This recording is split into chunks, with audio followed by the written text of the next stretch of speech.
ವಿಶ್ವಗುರು ವಿಶ್ವವಂದ್ಯ ಅಣ್ಣ ಬಸವಣ್ಣವರನ್ನು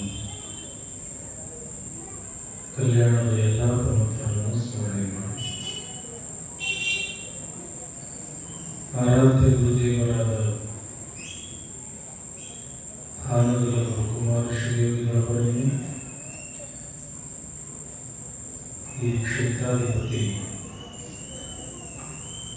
13ನೇ ಅಭಿರುಚೀಶ್ವರ ಮಹಾಸ್ವಾಮಿಗಳವರನ್ನು ಸ್ಮರಿಸಿ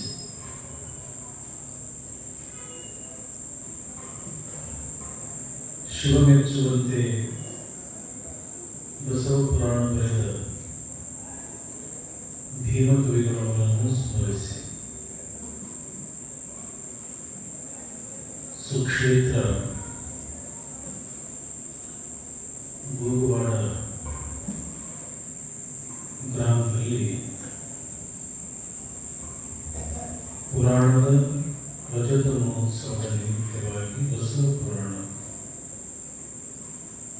ನಮ್ಮೊಂದಿಗೆ ಸಂಗೀತ ಸೇವೆಯನ್ನು ಮಾಡ್ತಾ ಇರತಕ್ಕಂಥ ನಮ್ಮವರಾದ ವೇದಮೂರ್ತಿ ಶರಣಬಸವ ಗೌಳಿಗಳವರು ಹಿರೇಮಠವರೇ, ಸುರೇಶ್ ಕುಮಾರ್ ಅವರೇ, ಊರಿನ ಎಲ್ಲ ಗುರು ಹಿರಿಯರೇ, ಶರಣರೇ, ತಾಯಿಂದಿರೇ, ಮಕ್ಕಳೆಲ್ಲರಿಗೂ ಶರಣ.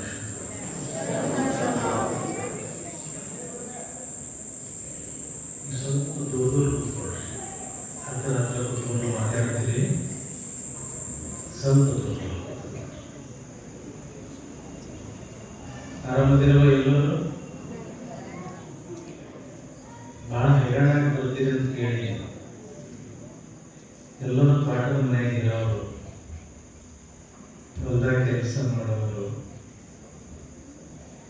ಅವಸರದೊಳಗೆ ಹಾಲು ಹಿಡ್ಕೊಂಡು ಡೈರಿ ಹಾಕಕ್ಕೆ ಬಂದು ಪುರಾಣ ಕೇಳಿ ಪ್ರಸಾದ ಮಾಡಿ ಶಿವ ಅಂತ ಆನಂದದಿಂದ ಮನೆ ಕಡೆಗೆ ಹೋಗೋದು.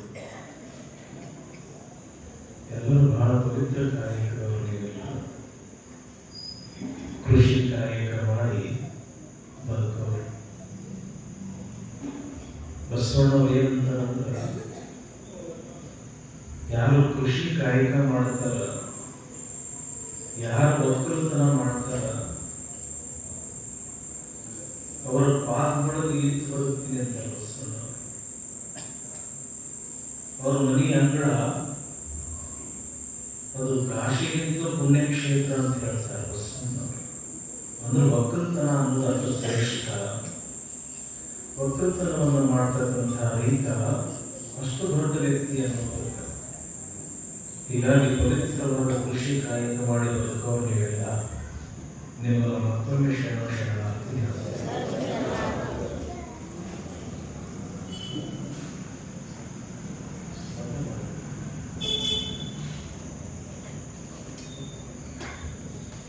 पृथिव्यां त्रीणि रत्नानि जलम अन्नम सुभाषितम मूढ़ैः पाषाणखण्डेषु रत्नसंज्ञा विधीयते. इನ್ನು ಸ್ವಲ್ಪ ಮುಂದೆ ಬರಲಿ, ಹಿಂದೆ ಬರಲಿ, ಚೆನ್ನಾಗಿಲ್ಲ ಈ ಕಡೆ ಸ್ವಲ್ಪ ಸರ್ಚ್ ಜನ ಹೆಚ್ಚಿಗೆ ಬರೋರು ಮುಂದಿನಿಂದ ಬರ್ಕೋತ ಹಿಂದೆ ಹೋಗ್ಬೇಕು.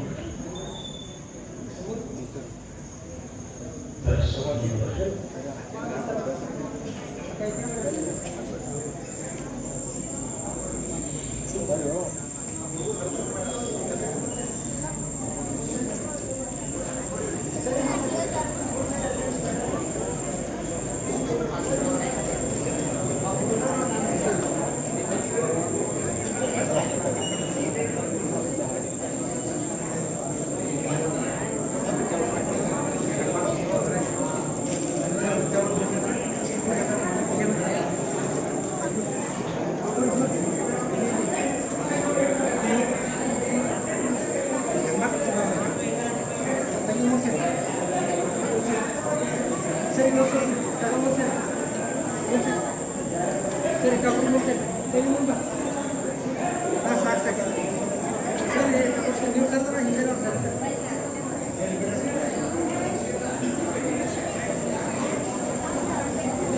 ಪ್ರೀತಿಯಿಂದ ಏನು ಮಾಡ್ರಿ,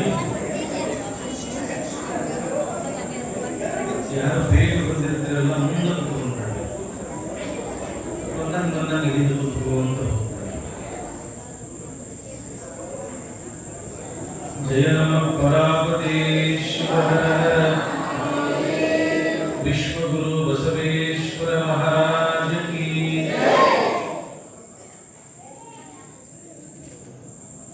ಶುರು ಮಾಡಿದ್ರೆ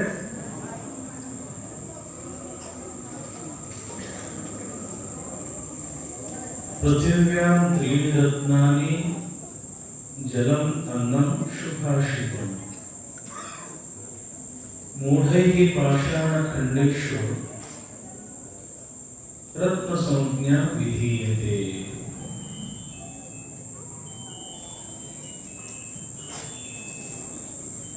ಅಮೂಲ್ಯವಾಗಿರತಕ್ಕಂಥ ವಸ್ತುಗಳಿಗೆ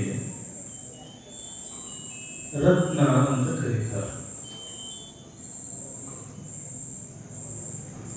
ನಾವು ಕೈಯಲ್ಲಿ ಮುತ್ತು ಅಂತ ಹಾಕೊಳ್ತೀವಿ, ಮಾಣಿಕ್ಯ ಅಂತ ಹೇಳಿ ಹಾಕೊಳ್ತೀವಿ, ಉಂಗುರದಲ್ಲಿ ಕೆಳಗಿರುವ ಮುತ್ತು, ರತ್ನ, ವಜ್ರ, ವೈಢೂರ್ಯ ಬಹಳ ಬೆಲೆ ಮಾಡತಕ್ಕಂಥ ವಸ್ತು, ಬಹಳ ಅಮೂಲ್ಯ ವಸ್ತು ಅಂತ. ನಾವೇನು ತಿಳ್ಕೊಂಡಿವಿ,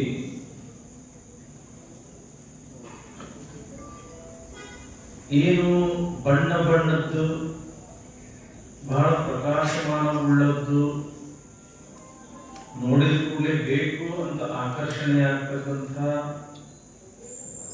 ಆ ಹರಳುಗಳಿಗೆ ರತ್ನ ಅಂತ ಕರೀತೀವಿ, ಬಹಳ ಅಮೂಲ್ಯ ಅಂತ ನಾವು ತಿಳ್ಕೊಂಡಿರ್ತೇವೆ. ಆದರೂ ಜ್ಞಾನಿಗಳು ಹೇಳ್ತಾರ ಅವು ಅಮೂಲ್ಯ ವಸ್ತುಗಳಲ್ಲ,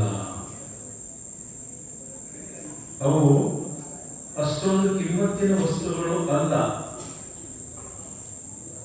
ಈ ಜಗತ್ತಿನೊಳಗೆ ಮೂರೇ ಮೂರು ಕಿಮ್ಮತ್ತಿನ ವಸ್ತು ಅದಾವ, ಬಹಳಷ್ಟು ಬೆಲೆ ಮಾಡತಕ್ಕಂಥ ವಸ್ತು ಅದಾವ. ಅವು ಯಾವುವು ಅಂತಂದ್ರ ಜಲಂ, ಅನ್ನಂ, ಶುಭಾಷಿತಂ. ಬಹಳ ಕಿಮ್ಮತ್ತಿನ ವಸ್ತು. ಒಂದಿದ್ದು ನೀರು, ನೀರಿದ್ರೆ ಬದುಕಾಗ್ತೈತಿ ತಂಗಿ. ಎರಡನೇದ್ದು ಅನ್ನ, ಅನ್ನ ಇಲ್ಲದೆ ಕೂಡ ಬದುಕಾಗ್ತೈತೇನೋ ಇಲ್ಲ. ಮೂರನೇದ್ದು ಇನ್ನೊಂದು ಅಮೂಲ್ಯವಾಗಿರತಕ್ಕಂತಹ ವಸ್ತು ನಾಲ್ಕು ಒಳ್ಳೆಯ ಮಾತುಗಳು, ಇವು ಕೂಡ ಅಷ್ಟೇ ಅಮೂಲ್ಯ.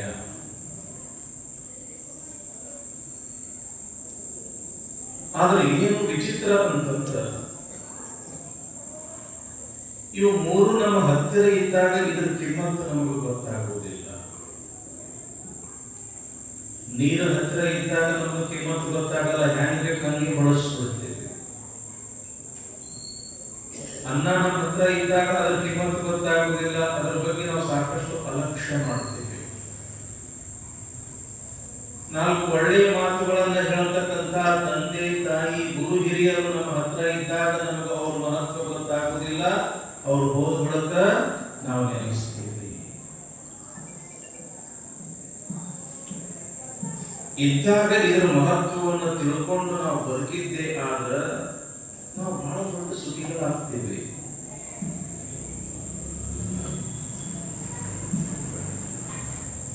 ಮಳಿ ಹೋತು ಅಂತಂದ್ರೆ ಕಣ್ಣ ಮೇಲೆ ಕಪಾಳಕ್ಕೆ ಬರ್ತಾವ. ಯಾಕೆ? ಈ ಪ್ರಪಂಚಕ್ಕೆ ಏನು ಆಧಾರ? ಜಲ, ನೀರ. ಒಂದು ಮಾತದ, ಜಲಂ ಯಸ್ಯ ಬಲಂ ತಸ್ಯ. ಯಾರ ಹತ್ರ ಜಲ ಅದ ಅವರ ಹತ್ರ ಬಲ ಅದ. ಜಲ ಇದ್ದಿದ್ದ ಬಲ 100 ಎಕರೆ ಜಮೀನು ಅದ, ಕರೆ ಮಳಿನ ಬರಲಿಲ್ಲ ಅಂತ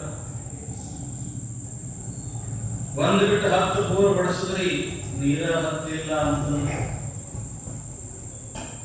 ಸಾಕಷ್ಟು ಆಳವಾಗಿ ಬಾವಿ ತೋಡಿದ್ರಿ ನೀರ ಸಿಗಲಿಲ್ಲ ಅಂತಂದ್ರೆ ಎಲ್ಲವೂ ಕೂಡ ವ್ಯರ್ಥ ಆಗ್ತದ. ಯಾಕ? ಬಹಳ ಅಮೂಲ್ಯವಾಗಿರ್ತಕ್ಕಂಥ ವಸ್ತು ಅಂತಂದ್ರೆ ಜಲ, ನೀರ. ನಾವು ನಿನ್ನೆ ಬರುವಾಗ ನೋಡಿದ್ವಿ, ಒಂದೊಂದು ಕಡೆ ಸಾಕಷ್ಟು ಬರ ಅದ. ಗೋವಾಡ ಏರಿಯಾಕ್ಕೆ ಬಂದ್ವಿ, ಬೆಳೆ ಹಂಗ ನಗಾಕತ್ತ. ಯಾಕಪ್ಪ?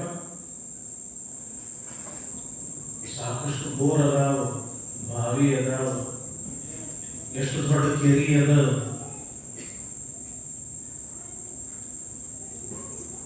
ಶಿವಣ್ಣ ಹೊಲದಾಗಿದ್ದೀವಿ ನಾವು. ಎಷ್ಟು ನೀರ, ಏನು ಕೆಟ್ಟ ಹಚ್ಚ ಹಸಿರ, ನೋಡಿದ್ರೆ ಸಾಕು ಹೊಟ್ಟೆ ತುಂಬ. ಯಾಕ? ಜಲಂ ಯಸ್ಯ ಬಲಂ ತಸ್ಯ. ನೀರನ್ನೋದು ಬಹಳ ಅಮೂಲ್ಯ. ಅದಕ್ಕೆ ಎಷ್ಟು ಕಿಮ್ಮತ್ತು ಕಟ್ಟರು ಕಡಿಮೆನ. ಒಂದು ನೀರ, ಇನ್ನೊಂದು ಅನ್ನ.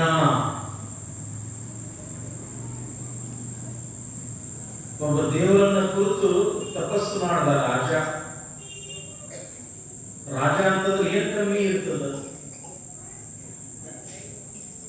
ಸಿರಿ ಸಂಪತ್ತು, ಅಷ್ಟ ಐಶ್ವರ್ಯ, ಭೋಗ ಎಲ್ಲವೂ ಕೂಡ ಹಂಗ ಸಾಕಷ್ಟು ಇರ್ತದ.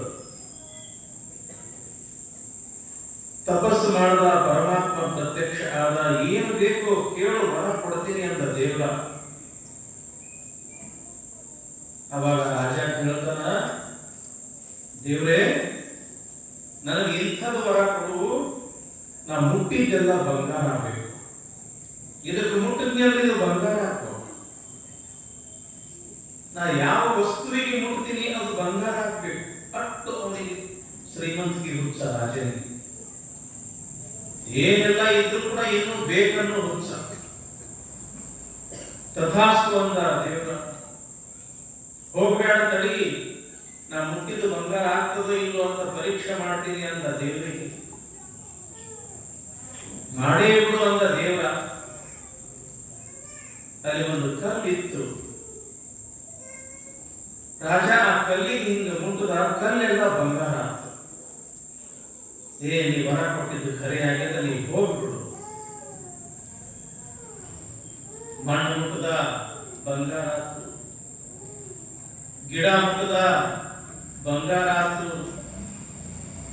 ಇನ್ನು ಪ್ರಪಂಚದೊಳಗ ನನ್ನಟ್ಟ ಶ್ರೀಮಂತ ಯಾರಲ್ಲ ಅಂತ ತಿಳ್ಕೊಂಡು ಹಿರಿ ಹಿರಿ ಹಿಂಗುವಂತ ಬರಾಕತ್ತಿದ್ದ ಸಣ್ಣ ಒಂದು ಮಗು. ಒಂದು ಮಗು 5-6 ವರ್ಷದ ಮಗು. ಅಪ್ಪ ಹೋಗಿ ಎಷ್ಟು ದಿವಸ ಆಯ್ತು, ಅಪ್ಪನನ್ನು ನೋಡಿ ಓಡ್ಕೊಂತ ಬಂತು. ಬಾ ನನ್ನ ಮಗನ ಅಂತ ತಿಳ್ಕೊಂಡು ಹಿಂಗ ಎತ್ಕೋಬೇಕು ಅಂತ ಹಿಂಗ ಮುಟ್ಟದ, ಕೂಸು ಬಂಗಾರ ಆಯ್ತು. ಬಂಗಾರ ಆಯ್ತು ಅಂತಂದ್ರ ಮುಗ್ದ ಹೋಯ್ತು, ಜೀವನ ಹೋಗ್ತದ್ದು, ನಿರ್ಜೀವ ಆಗಿಬಿಡ್ತು. ಯದಿ ಛಲ್ಲಂತಂ, ಎಂಥ ವರ ಕೇಳಿದೆ ನಾನು. ಅಪರೂಪಕ್ಕೆ ಒಂದು ಹುಟ್ಟಿದ ಮಗು ಸತ್ತು. ಮಗುವಿನ ತೂಕ ಎಷ್ಟು ಅದ ಅಷ್ಟು ಬಂಗಾರ ಆಗ್ಯದ. ಇದೆಂಥ ವರ ಕೇಳಿದೆ. ಹೊಟ್ಟೆ ಹಸಿದಿತ್ತು. ಮಹಾರಾಣಿಗೆ ಊಟಕ್ಕೆ ತಗೊಂಡು ಬಾ ಅಂದ. ನನಗೆ ಕೊಟ್ಟು ನಾನು ಸಾಯ್ತೀನಿ ಅಂತ ತಿಳ್ಕೊಂಡು ದೂರದಿಂದ ಒಂದಿಟ್ಟು ಊಟಕ್ಕೆ ಕೊಟ್ಟರು ಮಹಾರಾಣಿ. ಉಣಬೇಕು ಅಂತ ತಿಳ್ಕೊಂಡು ಆ ಅನ್ನ ಮುಟ್ಟದ, ಅನ್ನನೂ ಬಂಗಾರ ಆಯ್ತು. ತಿನ್ನಕ್ಕೆ ಬರ್ತದ ಬಂಗಾರ? ಏನ್ ತಂಗಿ, ಬಂಗಾರ ತಿನ್ನಕ್ಕೆ ಬರ್ತದ?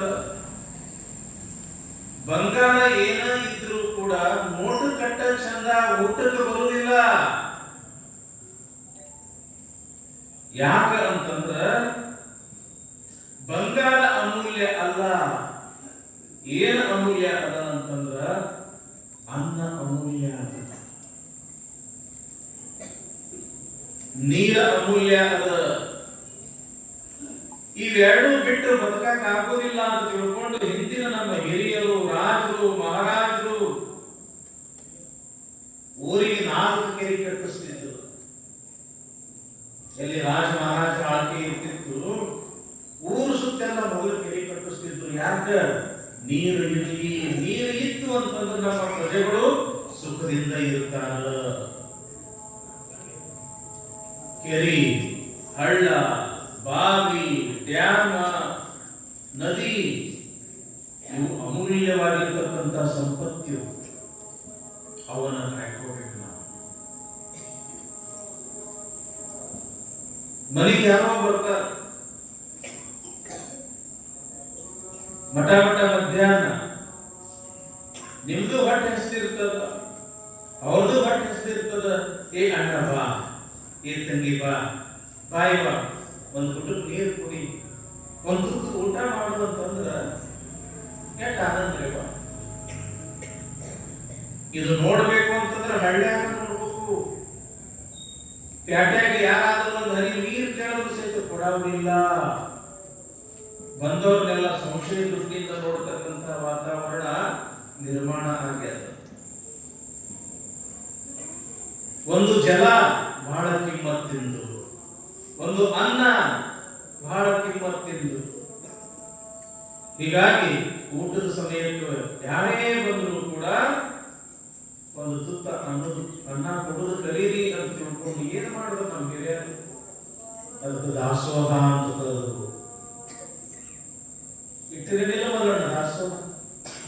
ಪುರಾಣ ಮುಗಿದ ಕೂಡಲೇ ದಾಸೋಹ. ಯಾಕ? ಅದು ತೃಪ್ತಿ, ಮನಸ್ಸಿಗೆ ಸಮಾಧಾನ ಕೊಡ್ತದ, ಮೈಯಾಗ ಚೈತನ್ಯ ಕೊಡ್ತದ, ಕಸುಬು ಕೊಡ್ತದ. ಬಟ್ಟಿ ಖಾಲಿ ಇತ್ತು ಅಂತಂದ್ರ ನೆತ್ತಿ ಕೆಲಸ ಮಾಡಲ್ಲ. ಎಂತ ಬೇಕಾದಂತ ವ್ಯಕ್ತಿ ಮಾತಾಡೋ ಸಹಿತ ಮಾತು ರುಚಿ ಹತ್ತುದಿಲ್ಲ. ಹೆಂಡತಿ ಎಷ್ಟು ಪ್ರೀತಿ ಮಾಡ್ತಾಳಂದ್ರೂ ಸಹಿತ ಅಕ್ಕಿನ ಮಾತು ಸಹಿತ ನಿನಗ ವಿಷ ಅನಿಸ್ತದ. ಮಗನ ಎಷ್ಟು ಪ್ರೀತಿ ಮಾಡ್ತಿ ಅಂತಂದ್ರೆ ಮಗನ ಮಾತು ಕೂಡ ನಿನಗ ಬ್ಯಾಡ ಅನಿಸ್ತದ. ಯಾಕ? ಬಟ್ಟಿ ಹಸಿರ್ತದ, ನಿನ್ನ ಮಾತು ತಗೊಂಡು ಏನ್ ಮಾಡ್ಲಿ, ಮಗನ ಒಂದು ತುತ್ತ ಅನ್ನ ಹಾಕಂತ ಅಂತಾರೆ. ಯಾಕ ಅಂತಂದ್ರ ಬಟ್ಟಿ ಹಸಿತು ಅಂತಂದ್ರ ಮುಗಿದು ಹೋತು. ಮೊದಲು ಯಾವಾಗಾದ್ರೂ ಸಹಿತ ಈ ಚರ್ಮದ ಚೀಲ ತುಂಬ್ಕೋಬೇಕು ಅಂತ ಅನಿಸ್ತದ. ಯಾಕ? ಅನ್ನ ಅನ್ನೋದು ಅಷ್ಟು ಮುಖ್ಯ. ಅನ್ನ ಅನ್ನೋದು ಅಷ್ಟು ಮುಖ್ಯ. ಅದಕ್ಕೆ ಜಲಂ ಅನ್ನಂ, ಕಟ್ಟು ಕಡೆಗೆ ಇನ್ನೊಂದು ಯಾವುದು? ಶುಭಾಷಿತಂ, ಒಳ್ಳೆಯ ಮಾತುಗಳು. ನೀರು ಎಷ್ಟು ಮಹತ್ವದ್ದೋ, ಅನ್ನ ಎಷ್ಟು ಮಹತ್ವದ್ದೋ, 4 ಒಳ್ಳೆಯ ಮಾತುಗಳು ಕೂಡ ಅಷ್ಟೇ ಮಹತ್ವದ್ದು. ಅನ್ನ ನೀರು ಜೀವ ಉಳಿಸಿದ್ರ 4 ಒಳ್ಳೆಯ ಮಾತುಗಳು ಹೆಂಗ ಜೀವನ ನಡೆಸಬೇಕು ಅಂತ ಕಲಿಸ್ತಾರ. ಹೆಂಗ ಬದುಕಬೇಕಪ್ಪ ಈ ಪ್ರಪಂಚದೊಳಗ, ಹೌದನ್ನು ಬದುಕಬೇಕಲ್ಲ. 4 ಮಂದಿ ದನಗಳು ಕೂಡ ಬದುಕ್ತಾವ, ಪಶು ಪಕ್ಷಿ ಪ್ರಾಣಿಗಳು ಕೂಡ ಬದುಕ್ತಾವ. ನಾವು ಕೂಡ ಅದರದಂಗ ಬದುಕಾಕತ್ತೀವಿ ಅಂತಂದ್ರೆ ಏನಾದ್ರೂ ಕೂಡ ಕಿಮ್ಮತ್ ಇರ್ತದೇನು? ಇಲ್ಲ. ನಾವು ಚಲೋ ಬದುಕಬೇಕಾಗಿತ್ತು ಅಂತಂದ್ರ ಚಲೋ 4 ನುಡಿಗಳು ನಾವು ಕೇಳಬೇಕು.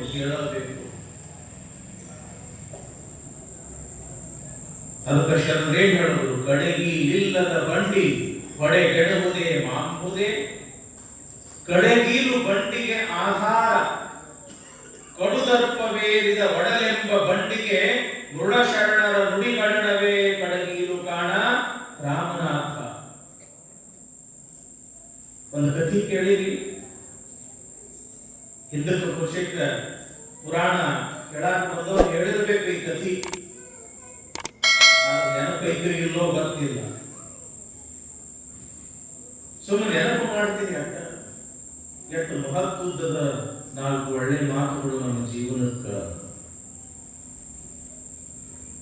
ಹಿಂಗ ಗುರುವಾಡ ಅಂತ ಒಂದು ಊರ, ದೊಡ್ಡ ಶ್ರೀಮಂತ, ಏನಾರೇ ಹೊಸ ತರಬೇಕನ್ನೋ ಆಶಾ.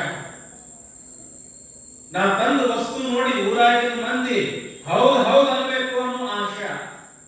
ಒಬ್ಬೊಬ್ಬರಿಗೆ ಇರ್ತದ, 4 ಮಂದಿ ನನಗೆ ಶುರು ಅನ್ಬೇಕು, ನಾ ಮಾಡಿದ್ದಕ್ಕೆಲ್ಲ ಹೊಗಳಬೇಕು ಅನ್ನೋದು ಆಶೆ ಇರ್ತದೆ. ಸಹಜ. ಏನ್ ಮಾಡಿದ ನಮ್ಮ 10 ಹಳ್ಳ್ಯಾಗ ಅಂತ ಒಂದು ಗಾಡಿ ಇರಬಾರ್ದು ಅಂತ ತಿಳ್ಕೊಂಡು ಎತ್ತಿನ ಗಾಡಿ ಮಾಡಿಸ್ದ. ರೂಪಾಯಿ ಇಲ್ಲ, 2 ರೂಪಾಯಿ ಇಲ್ಲ, 2 ಲಕ್ಷ ರೂಪಾಯಿ ಕೊಟ್ಟು ಒಂದು ಎತ್ತಿನ ಗಾಡಿ ಮಾಡಿಸ್ದ. ಈ ಗಾಡಿಗೆ ತಕ್ಕ ಎತ್ತುಗಳಿರ್ಬೇಕು ಅಂತ ತಿಳ್ಕೊಂಡು 3-4 ಲಕ್ಷ ರೂಪಾಯಿ ಖರ್ಚು ಮಾಡಿ 2 ಕಿಲಾರಿ ಎತ್ತುಗಳು ತಂದ. ಏನು ನೋಡಿದ್ರ ನೆದರಾಗಬೇಕಂತ ಎತ್ತುಗಳು, ನೋಡಿದ್ರೆ ನೆದರಾಗಬೇಕು ಅಂತ ಗಾಡಿ. ಎಳ್ಳ ಅಮಾವಾಸ್ಯೆ ಬಂತು, ಹೊಲಕ್ಕೆ ಹೋಗ್ಬೇಕಾಗಿತ್ತು ಚರಗಾರ ಜಿಲ್ಲಾಕ. ಹೆಂಡತಿಗೆ ಹೇಳಿದ ಸಾವುಕಾರ್ತಿ ಪಂಚಪಕ್ವಾನ್ನ ಮಾಡು, ನಿನಗೆ ಏನೇನು ಮಾಡಕ್ಕೆ ಬರ್ತದ ಅಡಿಗೆ ಎಲ್ಲ ಮಾಡು. ನಾನಾ ರೀತಿ ಅಡಿಗೆ ಮಾಡೋದು ಸಾವುಕಾರ್ತಿ.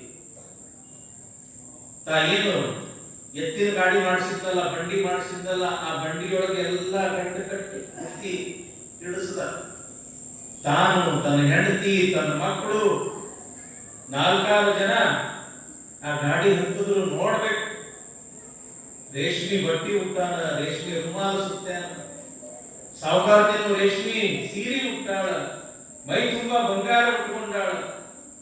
ಪ್ಯಾಟ್ಯಾಗಿಂದ ಹಾದು ಹೋದ್ರೆ 4 ಮಂದಿ ನೋಡ್ತಾರಂತ ತಿಳ್ಕೊಂಡು ಮೇನ್ ರಸ್ತಾ ಇರ್ತದಲ್ಲ ಊರಾಗ, ಅದೇ ರಸ್ತಾದಾಗಿಂದ ಹೆಗಲ ಮೇಲೆ ಬಾರ್ಕೋಲ ಹಾಕಿ ನಡಿ ಅಂತ ತಿಳ್ಕೊಂಡು ಹಿಂಗ ಆ ಎತ್ತುಗಳಿಗೆ ಆ ಬಾರ್ಕೋಲ ತೋರಿಸಿ ಒಂದು ಛಡಿ ಎಟ್ಟಿ ಹಿಂಗ ಕೊಡೋದಕ್ಕ ಕಣ್ಣಂತ ಜಿಗಿದು ಎತ್ತುಗಳು ಓಡಾಕತ್ತು. ನಟ್ಟ ನಡುವರೆಗೆ ಬಂದಿತ್ತು. ಊರಾಗ ಗಾಡಿ ಮುರ್ಕೊಂಡು ಹಾಕ್ ಅಂತ ಬಿತ್ತು. ಯಾಕೆ ಬಿತ್ತು? ಗಾಡಿ ಹೊಸದು, ಎತ್ತುಗಳು ಆಗ್ತಿ ಮಜಬೂತಿ ಎತ್ತುಗಳು. ಯಾಕೆ ಬಿತ್ತು ಅಂತಂದ್ರ 2 ಲಕ್ಷ ರೂಪಾಯಿ ಕೊಟ್ಟು ಗಾಡಿ ಮಾಡಿಸಿದ್ದ, ಖರೆ 2 ರೂಪಾಯಿ ಕೊಟ್ಟು ಆ ಗಾಡಿಗೆ ಕೀಲ ಹಾಕಿಸಿದ್ದಿಲ್ಲ. ಗಾಡಿ ಮುಖ್ಯನೋ ಕೀಲು ಮುಖ್ಯನೋ? ಹಂಗ ಪರಮಾತ್ಮ ಏನ್ ಮಾಡಿದ ಅಂತಂದ್ರ ಕಿಮ್ಮತ್ತಿನ ಗಾಡಿ ಕೊಟ್ಟು ಕಳಿಸ್ಯಾನ ಈ ಭೂಮಿ ಮೇಲೆ. ಎಂಥ ಗಾಡಿ? ಶರೀರಾಮನ ಗಾಡಿ ಕಳಿಸ್ಯಾನ, ಭೂಮಿ ಮೇಲೆ ಕಳಿಸ್ಯಾನ. ಇಷ್ಟು ಗಾಡಿ ಕೊಡ್ತಾವ ನೋಡಿ, ಇಷ್ಟು ಗಾಡಿ ಕೊಡ್ತಾವ. ಆದ್ರೆ ಕೀಲು ಒಂದು ಅವ ಹಾಕಿಲ್ಲ, ಕೀಲು ನಾವ ಹಾಕೋಬೇಕು. ಎಂಥ ಕೀಲ? ಮಹಾತ್ಮರ 4 ಒಳ್ಳೆಯ ನುಡಿಗಳು, ಪಾಠ ಪ್ರವಚನ, ಬಸವ ಪುರಾಣದೊಳಗೆ ಬರ್ತಕ್ಕಂಥ 4 ಚಲೋ ಮಾತು ಅನ್ನೋ ಕೀಲ ನಮ್ಮ ಜೀವನದೊಳಗೆ ನಾವು ಹಾಕೊಂಡ್ವಿ ಅಂತಂದ್ರೆ ಈ ಗಾಳಿ ಕಡಿತನಕ ಚಲೋ ಬರ್ತದೆ. ಈ ಗಾಳಿ ಎಲ್ಲಿ ಮಕ್ಕಳ ಆಗ್ಲಾರ್ದಂಗೆ, ಎಲ್ಲಿ ಮುರ್ಕೊಂಡು ಬೀಳಾರ್ದಂಗೆ, ಎಲ್ಲಿ ಅಪಘಾತ ಆಗ್ಲಾರ್ದಂಗೆ ನಾವು ಎಲ್ಲಿ ಹೋಗ್ಬೇಕಂತೀವಿ ಅಲ್ಲಿ ತನಕ ಈ ಗಾಡಿ ಓಡ್ತದ. ಯಾಕೆ? ಕಡೆಗೆ ಇಲ್ಲದ ಬಂಡಿ ಹೊಡೆಗೆಡುವುದು ಮಾಂಬುದೆ. ಕೀಲ ಮುಖ್ಯ. ಅದಕ್ಕೆ ಹಂಗ ಜೀವನದೊಳಗ 4 ಒಳ್ಳೆಯ ಮಾತುಗಳು ಕೇಳೋದು ಬಹಳ ಮುಖ್ಯ. ಕರಿಯಲಿತ್ತಡೆ ಬಲ್ಲೆ, ಸಿರಿಯಲಿತ್ತಡೆ ಬಲ್ಲೆ, ಹಿರಿದಪ್ಪ ರಾಜ್ಯ ನಿತ್ತೊಡೆ ನಾನೊಲ್ಲೆ, ನಿಮ್ಮ ಶರಣರ ಸುಳ್ಳು ನುಡಿ ಒಂದರಗಳಿಗೆ ಇತ್ತೊಡೆ ನಿಮ್ಮ ವಿದ್ಯೆ ಕಾಣ ರಾಮನಾಥ. ಬಸವಣ್ಣವ್ರು ಏನ್ ಮಾಡಿದ್ರು? ಬಂದವರಿಗೆ ಬಟ್ಟೆ ತುಂಬಾ ಅನ್ನ ಹಾಕಿದ್ರು, ಕಲ್ಯಾಣದೊಳಗೆ ಇರಾಕ ಆಶ್ರಯ ಕೊಟ್ಟರು. ಎಲ್ಲಕ್ಕಿಂತ ಹೆಚ್ಚಿನ ಏನ್ ಮಾಡಿದ್ರು ಅಂತಂದ್ರೆ ಬಂದವರಿಗೆ 4 ಒಳ್ಳೆಯ ಮಾತುಗಳನ್ನು ಹೇಳೋ ಸಲುವಾಗಿ ಅನುಭವ ಮಂಟಪ ಅನ್ನೋದು ಕಟ್ಟುದು. ಆ ಅನುಭವ ಮಂಟಪದ ಮುಖಾಂತರ 4 ಚುರು ವಚನಗಳು, ಮಾತುಗಳು ಹೇಳ್ಕೊಂತ ಬಂದ್ರು. ಸಮಾಜ ಸುಂದರ ಆಯಿತು. ನಮ್ಮ ಬದುಕು ಸುಂದರ ಆಗ್ಬೇಕಾಗಿತ್ತು ಅಂತಂದ್ರೆ ನಾವು ಕಟ್ಟಿದ ಮನೆಯಿಂದಲ್ಲ, ನಾವು ತಗೊಂಡ ಹೊಲದಿಂದ ಅಲ್ಲ, ನಾವು ಉಟ್ಕೊಂಡಿರ್ತಕ್ಕಂಥ ಬಟ್ಟೆಯಿಂದಲ್ಲ, ಹಾಕಿಕೊಂಡಿರ್ತಕ್ಕಂಥ ಬಂಗಾರದಿಂದ ಅಲ್ಲ, ನಾವು ನಡ್ಕೊಳ್ತಕ್ಕಂಥ ರೀತಿಯಿಂದ ನಮ್ಮ ಬದುಕು ಸುಂದರ ಆಗುತ್ತದೆ. ನಮ್ಮ ಬದುಕು ಸುಂದರ ಆಗ್ಬೇಕಾದ್ರೆ ನಾವು ಹೆಂಗ ನಡ್ಕೊಳ್ತೀವಿ ಸಮಾಜದೊಳಗ, ನಾಲ್ಕು ಮಂದಿ ನಾವು ಹೆಂಗ್ ಇರ್ತೀವಿ, ಹೆಂಗ್ ಮಾತಾಡ್ತೀವಿ, ಹೆಂಗ್ ನುಡಿತೀವಿ, ಹೆಂಗ್ ನಡಿತೀವಿ, ಇದು ಬಹಳ ಮುಖ್ಯ. ಇದರ ಸಲುವಾಗಿ ನಾಲ್ಕು ಒಳ್ಳೆಯ ಮಾತುಗಳು. ಕೇಶಿರಾಜು ಅಂತ ಹೆಸರು ಕೇಳಿದ್ರೆ ಕೊಂಡಗುಳಿ ಅಂತ ಬರ್ತದೆ. ಕಲಬುರಗಿ ಜಿಲ್ಲಾ ಜೇವರ್ಗಿ ತಾಲೂಕುದೊಳಗೆ ಕೊಂಡಗುಳಿ. ಒಂದು 1000 ವರ್ಷದ ಹಿಂದಿನ ಮಾತು ಹೇಳತ್ತೀನಿ. ಬಹಳ ದೊಡ್ಡ ಶಿವಭಕ್ತ ಕೊಂಡಗುಳಿ ಕೇಶಿ ರಾಜ. ಅಲ್ಲಿ ಸೋಮನಾಥನ ದೇವಸ್ಥಾನ, ಆ ದೇವಸ್ಥಾನದ ವಿಸ್ತೀರ್ಣ ಭಕ್ತ, ದೊಡ್ಡ ಕವಿ, ಸಾಹಿತಿ, ಅನೇಕ ಕಾವ್ಯಗಳನ್ನ ಬರೆದಾನ, ಕವಿತೆಗಳನ್ನ ಬರೆದಾನ, ರಗಳೆಗಳನ್ನ ಬರೆದಾನ. ನೇಮ ಏನು ಅಂತಂದ್ರೆ ಪ್ರತಿ ದಿವಸ ಬೆಳಗ್ಗೆ ಎದ್ದ ಕೂಡಲೇ ಆನಂದದಿಂದ ಸ್ನಾನ ಮಾಡಿ ಲಿಂಗ ಪೂಜೆ ಮಾಡಿಕೊಂಡು, ಏನು ಸೋಮನಾಥನ ದೇವಸ್ಥಾನ ಇತ್ತು ಆ ಲಿಂಗದ ಮುಂದೆ ಕುತ್ಕೊಂಡು 8 ಪದ್ಯ ಬರೀತಿದ್ದ. ಆ ಪದ್ಯವೇ ಆ ನೈವೇದ್ಯ ಆ ದೇವರಿಗೆ. ಇಂಥ ಮಹಾನ್ ಕವಿ ಕೊಂಡಗುಳಿ ಕೇಸಿ ರಾಜ. ಬಹಳ ಒಳ್ಳೆ ಸ್ವಭಾವ, ಗುಣವಂತ, ರೂಪವಂತ. ಇವರ ಕೀರ್ತಿ ಕಲ್ಯಾಣದ ಪೇರ್ಮಾಡಿ ರಾಯರಿಗೆ ಮುಗಿತು. ಈಗೇನು ಬಸವಣ್ಣನ ಕಲ್ಯಾಣ ಅಂತ ನಾವೇನು ಕರೀತೀವಲ್ಲ, ಬಸವಣ್ಣ ಬರೋದಕ್ಕಿಂತ ಮುಂಚೆ ಚಾಲುಕ್ಯ ರಾಜರು ಆ ಕಲ್ಯಾಣ ಆಡ್ತಿದ್ರು. ಪೇರ್ಮಾಡಿ ರಾಯ ಅಂತ ರಾಜ. ಆ ರಾಜನಿಗೆ ಗೊತ್ತಾಯ್ತು ಕೇಶಿ ರಾಜ ಬಹಳ ಒಳ್ಳೆ ಮನುಷ್ಯ ಅದನ, ಬಹಳ ಪ್ರಾಮಾಣಿಕದನ, ಅವನಿಗೆ ನಾವು ಕರೆಸ್ಕೋಬೇಕು. ಕರೆಸ್ಕೊಂಡು, ನೀ ಬಹಳ ಚಲೋ ವ್ಯಕ್ತಿ ಅದೀಯಪ್ಪ, ನಿನ್ನ ರಾಜ್ಯದ ಜೊತೆಗೆ ನಮ್ಮ ಕಲ್ಯಾಣ ರಾಜ್ಯದ ಪ್ರಧಾನಮಂತ್ರಿಯಾಗಿ ನೀ ಕಾಯಕ ಮಾಡುವಂತ ತಿಳ್ಕೊಂಡು, ತಾಯೇನು ಸಿಂಹಾಸನದ ಮೇಲೆ ಕುಳಿತುಕೊಳ್ತಿದ್ದಲ್ಲ, ಅಷ್ಟೇ ಒಂದು ಉಚಿತವಾಗಿರ್ತಕ್ಕಂಥ ಇನ್ನೊಂದು ಸಿಂಹಾಸನದ ಮೇಲೆ ಅವರನ್ನು ಕುಳ್ಳಿರಿಸಿ ಸಮಾನ ಒಂದು ವೇದಿಕೆಯನ್ನು ನೀಡಿ ಬಹಳ ಪ್ರೀತಿಯಿಂದ ನೋಡ್ಕೊಳ್ತಿದ್ದ ಪೇರ್ಮಾಡಿ ರಾಯ. ಇಲ್ಲಿಗೆ ಬರೋದಕ್ಕಿಂತ ಮುಂಚೆ ಆ ಕೇಶಿ ರಾಜ ಒಂದು ಷರತ್ತು ಹಾಕ್ತಾನೆ ಅವನಿಗೆ, ಬರ್ತೀರಿ ರಾಜ, ನಿನ್ನ ರಾಜ್ಯಕ್ಕೆ ಸೇವಾ ಮಾಡ್ತೀನಿ ಪ್ರಧಾನಿಯಾಗಿ, ಆದ್ರೆ ನಂದು ಒಂದು ನೇಮ ಏನದ ಅಂತಂದ್ರ ಬೆಳಿಗ್ಗೆ 1 ತಾಸ, ಸಾಯಂಕಾಲ 1 ತಾಸ ಮಹಾತ್ಮನ 4 ನುಡಿಗಳನ್ನು ನಾನು ಕೇಳುವುದು ರೂಢಿ ಮಾಡ್ಕೊಂಡಿನಿ. ಒಬ್ಬ ಮಹಾತ್ಮರಿಂದ, ನನ್ನ ಗುರುಗಳಿಂದ ನಾನು ಉಪದೇಶ ಕೇಳ್ತೀನಿ. ಈಗ ಹ್ಯಾಂಗ ನೀವು ಬಸವ ಪುರಾಣ ಕೇಳ್ತೀರಲ್ಲ, ಹಂಗ ಬೆಳಿಗ್ಗೆ 1 ತಾಸ, ಸಾಯಂಕಾಲ ತಾಸ ನನ್ನ ಗುರುಗಳ 4 ನುಡಿಗಳನ್ನು ನಾನು ಕೇಳಬೇಕು. ಅದಕ್ಕೆ ನೀ ಅವಕಾಶ ಮಾಡಿಕೊಟ್ರೆ ನಾ ಕಲ್ಯಾಣಕ್ಕೆ ಬರ್ತೀನಿ, ಇಲ್ಲ ಅಂದ್ರೆ ಇಲ್ಲ ಅಂತ. ಆಯ್ತು, ಯಾರು ಬೇಡ ಅಂತ ತಿಳ್ಕೊಂಡು ರಾಜ ಅವಕಾಶ ಮಾಡಿಕೊಟ್ಟ. ಹಿಂಗ ತಿಂಗಳು ಹೊತ್ತು, 2 ತಿಂಗಳು ಹೊತ್ತು, ಸಾಯಂಕಾಲದ ಸಮಯ ಸತ್ಸಂಗ ನಡೆದದ, ಹಿಂಗ ಪ್ರವಚನ ನಡೆದದ.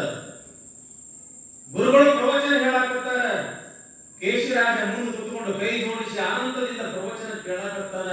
ಕೇಳೋ ಸಮಯದೊಳಗೆ ಒಬ್ಬ ಸೇವಕ ಓಡೋಡಿ ಬಂದು, ಯಪ್ಪ ನಿಮಗ ಮಹಾರಾಜ ಕರೆಯಕತ್ತಾರ, ಬರ್ರಿ. ಬರ್ತೀರಪ್ಪ, ಇನ್ನೊಂದು 5 ನಿಮಿಷ ಆಗಿದ್ದಿಲ್ಲ, ಏನ್ರಿ ಪ್ರಧಾನಿಗಳೇ ಮಹಾರಾಜ ಕರೆಯಕತ್ತಾರ, ಬರ್ರಿ. 4-5 ಸಲ ಕರೆದ. ಮನಸ್ಸಿಗೆ ಬಹಳ ನೋವಾತು. ಸಿರಿಯ ಸಂಗಂ ಶರಣ ಸಂಘಕ್ಕೆ ಬಗೆಯಾಯಿತಲ್ಲ ಅಂತ ತಿಳ್ಕೊಂಡು ರಾಜನ ಹತ್ರ ಹೋದ. ಇಷ್ಟೇ ತಡ ಮಾಡಿ ಬಂದ್ರಿ ಪ್ರಧಾನಿಗಳೇ, ಇಲ್ಲ ನಾ ಸತ್ಸಂಗದೊಳಗೆ ಇದ್ದೆ, ಪ್ರವಚನ ಕೇಳಕತ್ತಿದ್ದೆ. ರಾಜ ಸಿಟ್ಟು ಬಂತು. ರಾಜ ಹೇಳಿದ ತಕ್ಷಣ ಓಡೋಡಿ ಬರೋದನ್ನು ಬಿಟ್ಟು, ನೀವೆಷ್ಟು ತಡ ಮಾಡಿ ಬಂದಿರಲ್ಲ, ಏನು ನಿಮಗ ಸತ್ಸಂಗನೇ ಹೆಚ್ಚು, ಏನೋ ಆ ಪ್ರಧಾನಿ ಪಟ್ಟ ಹೆಚ್ಚು. ಆವಾಗ ರಾಜನಿಂದ ಈ ಪ್ರಧಾನ ಪಟ್ಟ ತಗೊಂಡು ನಾನು ಏನ್ ಮಾಡಿ, ನನಗೆ ನನ್ನ ಗುರುಗಳು ಹೇಳತಕ್ಕಂಥ 4 ಒಳ್ಳೆಯ ನುಡಿಗಳೇ ನನಗೆ ಮುಖ್ಯ ಅಂತ ತಿಳ್ಕೊಂಡು ಪ್ರವಚನದ 4 ಮಾತಿನ ಸಲುವಾಗಿ ಪ್ರಧಾನಿಯ ಪಟ್ಟವನ್ನೇ ತೊಳೆದಿರ್ತಕ್ಕಂಥ ಶರಣ ಕೊಂಡಗುಳಿ ಕೇಶಿರಾಜ.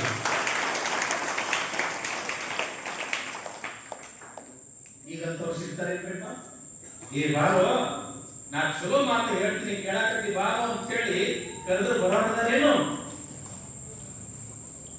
ಪ್ರಧಾನಿ ಪಟ್ಟನೆ ಬಿಟ್ಟವ, ಗುರುಗಳ 4 ಒಳ್ಳೆಯ ಮಾತು ಕೇಳುವುದನ್ನು ಬಿಡಲಿಲ್ಲ. ಎಷ್ಟು ತಾಕತ್ತಿತ್ತು ಆ ಕೊಂಡಗುಳಿ ಕೇಶಿರಾಜನ ಹತ್ರ ಅಂತ. ಕಲ್ಯಾಣ ಬಿಟ್ಟು ತನ್ನ ಊರಿಗೆ ಬರ್ತಕ್ಕಂತ ಸಮಯದೊಳಗ ಭೀಮಾ ನದಿ ಮಹಾಪೂರ್ ಬಂದಿರ್ತದೆ. ಆ ಕಡೆ ದಾಟಬೇಕು ಅಂತಂದ್ರೆ ನದಿ ಜೋರಾಗಿ ಹರಿತಿರ್ತದೆ. ಸೇವಕರಂತಾರ, ಯಪ್ಪ ಸ್ವಲ್ಪ ನದಿ ಇಳಿದ ಬಳಕ ಹೋಗುನಂತ್ರಿ. ಮಠ ಮಧ್ಯಾಹ್ನ 3 ಹೊತ್ತು ಸ್ನಾನ ಪೂಜೆ ಆಗ್ಬೇಕು ನಮ್ಮ ಮುಖೇಶ್ವರ ಅಪ್ಪಳಂಗ. ಅದೇ ಹರಿವು ನದಿಯೊಳಗ ದಂಡ್ಯಾಗಿ ನಿಂತು ಸ್ನಾನ ಮಾಡಿದ್ರು. ನದಿ ದಂಡಿಯೊಳಗ ಅಲ್ಲೇ ಪಕ್ಕದೊಳಗ ಲಿಂಗ ಪೂಜೆ ಮಾಡ್ಕೊಳಕತ್ತಾರ. ದಾಸವಾಳದ ಗಿಡ ಇತ್ತು, ಹೂವಿಂದು ದಾಸವಾಳ ಹೂವ ನೋಡಿರಲಿಲ್ಲ. ಆ ಕೆಂಪು ದಾಸವಾಳದ ಹೂವ ಒಂದು ಲಿಂಗಕ್ಕೆ ಏರಿಸಿ ಆ ಲಿಂಗದೊಳಗೆ ಏಕ ದೃಷ್ಟಿಯನ್ನು ಇಟ್ಟು ಜಪ ಮಾಡತಕ್ಕಂತ ಸಮಯದೊಳಗ ಆಕಾಶದೊಳಗೆ ಒಂದು ಹದ್ದ, ಅದು ಈ ಕೆಳಗೆ ನೋಡ್ತದ, ಮಾಂಸದ ತುಂಡನೇ ಇರಬೇಕು ಅಂತ ತಿಳ್ಕೊಂಡು ಆ ದಾಸವಾಳ ಹೂವ ತನ್ನ ಕಾಲಾಗಿ ಹಿಡ್ಕೊಂಡು ಹೀಗೆ ಎತ್ಕೊಂಡು ಹೋಗುವಾಗ ಏನಾಯ್ತು, ಕೈಯಾಗಿರ್ತಕ್ಕಂಥ ಲಿಂಗ ಸಹಿತ ಆ ಹತ್ತಿರ ಕಾಲೊಳಗೆ ಹೋಗ್ಬಿಡು ಎತ್ಕೊಂಡು. ಆ ಹತ್ತು ಹಾರಿ ಹೋಗ್ತಕ್ಕಂಥ ಸಮಯದೊಳಗೆ ಏನಾಯ್ತು ಅಂತಂದ್ರೆ ಲಿಂಗ ನದಿಯಾಗ ಧಂಪ್ ಅಂತ ಬಿದ್ದು ಬಿಡು. ಯಾವಾಗ ಲಿಂಗ ನದಿಯೊಳಗೆ ಬಿತ್ತು, ಮೊದಲು ಹೆಂಗಿದ್ರು ಅಂತಂದ್ರೆ ನಮ್ಮ ಜನ ಲಿಂಗ ಪ್ರಾಣಿಗಳು, ಲಿಂಗ ಬಿಟ್ಟು ಇರ್ತಿದ್ದಿಲ್ಲ. ಅಂಗದಿಂದ ಲಿಂಗ ಬೇರೆ ಆಯ್ತು ಅಂತಂದ್ರೆ ತನ್ನ ಜೀವ ಹೋಯ್ತು ಅಂತ ತಿಳ್ಕೊತಿದ್ರು. ಎದಿ ಮೇಲೆ ಲಿಂಗ ಕಳಿತು ಏನೋ ಆಯ್ತು ಅಂತಂದ್ರ ಎಷ್ಟೋ ಜನ ನಾ ಇತರ ಏನ್ ಮಾಡ್ಬೇಕು ಅಂತ ತಿಳ್ಕೊಂಡು ಪ್ರಾಣ ಕೊಟ್ಟವರು ಎಷ್ಟೋ ಮಂದಿಲ್ಲ. ಅಷ್ಟು ಲಿಂಗ ಪೂಜೆ ಅಂತಂದ್ರೆ ಅಷ್ಟು ಪ್ರೀತಿ ನಮ್ಮ ಹಿಂದಿನ ಜನರಿಗೆ. ನನ್ನ ಲಿಂಗವೇ ಹೋತನ್ನ ನಾ ಹೆಂಗ್ ಮಾಡಿ ಅಂತ ತಿಳ್ಕೊಂಡು ಕೊಂಡಗುಳಿ ಕೇಶಿರಾಜರು ಅಂತ ಮಹಾಪೂರದ ನದಿಯೊಳಗ ದೋಣಿ ಇರ್ತಾರ, ಹರ್ಬಲ್ ಹಾಕೊಂತ ನಡಬರಕ್ ಬರ್ತಾರ, ಜೀವ ಹೋಗ್ತು ತಿಳ್ಕೊಂಡು. ಏನು ಲಿಂಗ ಹರ್ಕೊಂಡು ನಡೆದಿತ್ತಲ್ಲ, ಆ ಲಿಂಗಕ್ಕೆ ಹೇಳ್ತಾರ, ಹೇ ಸೋಮನಾಥ ಲಿಂಗವೇ, ಇಲ್ಲಿವರೆಗೆ ನಾನು ಸತ್ಯ ಶುದ್ಧ ಪ್ರಾಮಾಣಿಕವಾಗಿ ಜೀವನವನ್ನು ನಡೆಸಿದ್ದೆಯಾದರೆ ಹರಿದು ಹೋಗ್ತಕ್ಕಂಥ ಲಿಂಗವೇ ಮತ್ತೆ ನೀನು ಅಂಗೈಗೆ ಬಾ. ಹೇ ಲಿಂಗವೇ, ಇಲ್ಲಿವರೆಗೆ ನಾನು ಪ್ರಾಮಾಣಿಕವಾಗಿ ಗುರುಗಳು ಹೇಳಿರ್ತಕ್ಕಂಥ ಉಪದೇಶವನ್ನ ಕೇಳಿದ್ದೆಯಾದರೆ ಹರಿದು ಹೋಗ್ತಕ್ಕಂಥ ಲಿಂಗವೇ ನನ್ನ ಅಂಗೈಗೆ ಬಾ ಅಂತ ತಿಳ್ಕೊಂಡು ಆ ಲಿಂಗಕ್ಕೆ ಕರೆದ್ರ ಹರಿದು ಹೋಗ್ತಕ್ಕಂಥ ಲಿಂಗ ಆ ಭೀಮಾ ನದಿಯೊಳಗ ಎದುರು ಇಸ್ಕೊಂತ ಬಂದು ಇವರ ಅಂಗೈಯೊಳಗ ಕುಂತಂತ ಎಷ್ಟು ತಾಕತ್ತು ಇರಬಹುದು, ಎಷ್ಟು ಶಕ್ತಿ ಇರಬಹುದು. ಗುರುವಿನ ನುಡಿಗಳನ್ನ ಎಷ್ಟು ಶ್ರದ್ಧೆಯಿಂದ ಕೇಳಿರಬೇಕು ಆ ಕೊಂಡಗುಳಿ ಕೇಶಿರಾಜ. ಆ ಲಿಂಗದ ಮೇಲೆ ಎಷ್ಟು ಭಕ್ತಿ ಇರಬೇಕು, ಎಷ್ಟು ಪ್ರೀತಿ ಇರಬೇಕು, ಎಷ್ಟು ನಿಷ್ಠಾ ಇರಬೇಕು. ಯಾಕೆ ಈ ಮಾತುಗಳನ್ನ ನಾ ಹೇಳಕತ್ತೀನಿ ಅಂತಂದ್ರ 4 ಒಳ್ಳೆಯ ಮಾತು ಕೇಳೋದ್ರಿಂದ ಈ ಶಕ್ತಿ ಬರ್ತದ. ಪೃಥಿವ್ಯಾಂ 3 ರತ್ನಾನಿ ಜಲಂ ಅನ್ನಂ ಶುಭಾಷಿತಂ. ಎಲ್ಲಿ ಒಳ್ಳೆಯ ಮಾತುಗಳು ನಡೆದಿರ್ತಾವ ಕೇಳಬೇಕು. ಅದೇ ಬಿಡ ಅಂತ ತಿಳ್ಕೊಂಡು ಅಲಕ್ಷ್ಯ ಮಾಡಿ ಹೋಗಬಾರ್ದು. ಯಾಕೆ? ಆ ಒಳ್ಳೆಯ ಮಾತುಗಳು ನಿಮ್ಮ ಜೀವನವನ್ನೇ ಬದಲಿಸ್ತಾವ. ನಿಮ್ಮ ಜೀವನದೊಳಗೆ ಏನಾದರೂ ಕಷ್ಟ ತಾಪತ್ರಯ ತೊಂದರೆಗಳು ಬಂದು ಅಂತಂದ್ರ ಆ 4 ಮಾತುಗಳೇ ನಿಮ್ಮ ಜೀವನದೊಳಗೆ ಬೆಳಕು ಚೆಲ್ತಾವ. ಒಂದು ದಾರಿ, ಒಂದು ಹಾದಿ ಸಿಗುತ್ತದೆ ನಿಮಗೆ. ಓಹೋ, ಇಂಥ ಕಷ್ಟ ಬಂದಾಗ ಹಿಂಗಿರ್ಬೇಕು ಅಂತ ತಿಳ್ಕೊಂಡು ಗುರುಗಳು ಹೇಳಿದ್ರು, ಹಂಗ ಇದ್ವಿ ಅಂತಂದ್ರೆ ಚಲೋ ಆಗ್ತದ. ಅದಕ್ಕೆ ಮಾತೆಂಬುದು ಜ್ಯೋತಿರ್ಲಿಂಗ ಅಂತ ಕರೆದು. ಒಳ್ಳೆಯ ಮಾತುಗಳು ಹೆಂಗ ಅಂತಂದ್ರೆ ಜ್ಯೋತಿ. ಜ್ಯೋತಿ ಅಂತಂದ್ರೆ ಏನು? ಬೆಳಕ.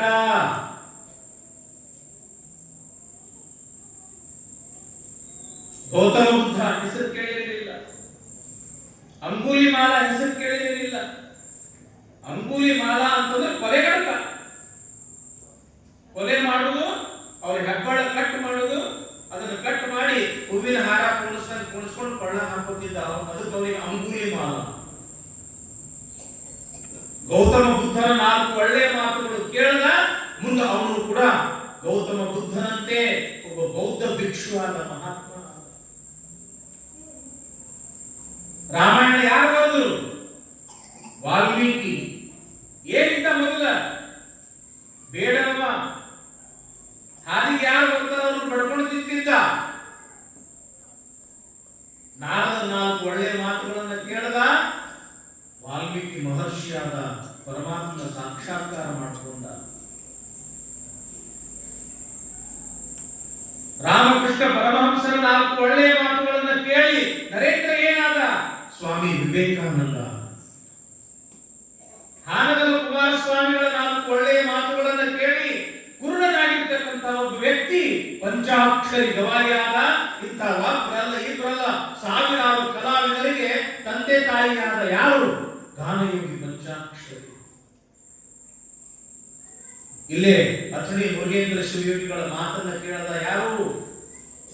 ಮೃತ್ಯುಂಜಯ ಎಂಬತಕ್ಕಂಥ ಒಬ್ಬ ಹುಡುಗ ಧಾರವಾಡದ ಮೃತ್ಯುಂಜಯ ಸ್ವಾಮಿಯಾದ. ಹೌದಲ್ರಿಪ್ಪ? ಬಹಳ ಪುಣ್ಯವಂತರು ಈ ಭಾಗದೊಳಗಿರೋರು ನೀವೆಲ್ಲ. ಯಾಕ? ಈ ಕಡೆ ಅಥಣಿ, ಈ ಕಡೆ ಬೀಳೂರು, ಸ್ವಲ್ಪ ದೂರ ಹೋದ್ರ ಬಿದಿರಿ ಕುಮಾರಸ್ವಾಮಿಗಳು, ಹುಚ್ಚೇಶ್ವರ ಮಹಾಸ್ವಾಮಿಗಳ ಸಾನ್ನಿಧ್ಯ, ದೊಡ್ಡ ದೊಡ್ಡ ಮಹಾತ್ಮರು ಈ ಎಲ್ಲ ನೆಲದೊಳಗ ಅಡ್ಡಾಡೋದು ತಿಳ್ಕೊಂಡು ಏನ ಆದರೂ ಸಹಿತ ನೀವೆಲ್ಲರೂ ಕೂಡ ಸುಖದಿಂದ ಅದಿರಿ. ಎಲ್ಲಕ್ಕಿಂತ ಹೆಚ್ಚ ಬಡತನ ಇರಲಿ, ಶ್ರೀಮಂತಿಕಿನ ಇರಲಿ, ಇದ್ದೊಳಗ ಸಮಾಧಾನದಿಂದ ಅದಿರಲ್ಲ. ಇದು ಯಾರ ಪುಣ್ಯ ಅಂತಂದ್ರ ಆ ಮಹಾತ್ಮರ ಪುಣ್ಯ.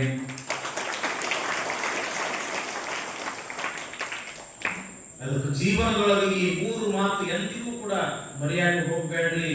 ಯಾವುದು? ಒಂದು ಜಲ, ಒಂದು ಅನ್ನ, ಮತ್ತು ದೊಡ್ಡವರು ಹೇಳ್ತಕ್ಕಂಥ 4 ಬುದ್ಧಿ ಮಾತ. ಇವಕ್ಕೆ ಎಂದೂ ಅಲಕ್ಷ್ಯ ಮಾಡಕ್ಕೆ ಹೋಗ್ಬೇಡ್ರಿ. ಇವಕ್ಕೆ ಗೌರವ ಕೊಡ್ರಿ. ಇದ್ದಾಗ ಇದ್ರ ಕಿಮ್ಮತ್ತು ಗೊತ್ತಾಗುವುದಿಲ್ಲ. ಇವು ದೂರ ಆದಾಗ ನಮಗೆ ಬಹಳ ನೋವು ಕೊಡ್ತಾರೆ. ಅದಕ್ಕೆ ಇವುಗಳಿಗೆ ಗೌರವ ಕೊಡ್ಲಿ ಅಂತ ತಿಳ್ಕೊಂಡರೆ ಶ್ರಾವಣ ಮಾಸ. ಯಾವ ಮಾಸ ಇದು? ಕೇಳುವ ಮಾಸ. ಶ್ರವಣ ಅಂತಂದ್ರೆ ಏನು? ಸಂಸ್ಕೃತ ಶಬ್ದ ಇದು. ಶ್ರವಣ ಅಂತಂದ್ರೆ ಕೇಳು. ಕೇಳುವುದು ಸಲುವಾಗಿ 1 ತಿಂಗಳ ಮೀಸಲಿಟ್ಟು. 8 ತಿಂಗಳ ಟೋಟಲ್ 12 ತಿಂಗಳ. 12 ತಿಂಗಳೊಳಗೆ 1 ತಿಂಗಳ ನೀ ಬರೇ ಕೇಳು ಕೇಳು ಕೇಳು. 4 ಒಳ್ಳೆಯ ಮಾತುಗಳು ಕೇಳು. ಜಲಂ ಅನ್ನಂ ಶುಭಾಷಿತಂ. ಈ ಸಮಯದೊಳಗ 4 ಒಳ್ಳೆಯ ಮಾತುಗಳು ಕೇಳು. ಯಾಕೆ? ಇದು ಪವಿತ್ರವಾಗಿರತಕ್ಕಂತಹ ತಿಂಗಳ. ಇಂಥ ಒಂದು ಪವಿತ್ರವಾಗಿರ್ತಕ್ಕಂತಹ ತಿಂಗಳ ನೀವು ಪುರಾಣ ಕೇಳ್ಕೊಂತ ಇದ್ದು ವರ್ಷ ಆಗಿಲ್ಲ, 2 ವರ್ಷ ಆಗಿಲ್ಲ, ಎಷ್ಟು ವರ್ಷ ಕೇಳ್ಕೊಂತ ಬಂದಿರಪ್ಪ? 25 ವರ್ಷ ನಿರಂತರ ಕೇಳ್ಕೊಂತ ಬಂದಿರಿ, ನಿರಂತರ ಕೇಳ್ಕೊಂತ ಬಂದಿರಿ. ಅದ್ರ ಪುಣ್ಯ ಏನು ಅಂತಂದ್ರೆ 25ನೇ ವರ್ಷಕ್ಕೆ ಬಸವ ಪುರಾಣ ಕೇಳತಕ್ಕಂಥ ಸೌಭಾಗ್ಯ. ಹಿಂದಿದೆಲ್ಲ ಪುಣ್ಯದ ಗಂಟಿದೆ. 25 ವರ್ಷದಿಂದ ಏನು ಪುಣ್ಯದ ಗಂಟೆ ಕಟ್ಕೋಂತ ಬಂದಿರಿ. ಈ ವರ್ಷ ಗಂಟು ಕಟ್ಟಿದು ಉಣ್ಣುವುದು. ಬಸವ ಪುರಾಣ ಅಂತಂದ್ರೆ ಏನು? ಉಣ್ಣೋದು, ಆನಂದದಿಂದ ಜ್ಞಾನ ಪ್ರಸಾದ ಉಣ್ಣುವುದು. ಇಂಥ ಒಂದು ಸೌಭಾಗ್ಯ ಹುಚ್ಚೇಶ್ವರ ಮಹಾಸ್ವಾಮಿಗಳು ಕೊಟ್ಟಾರ.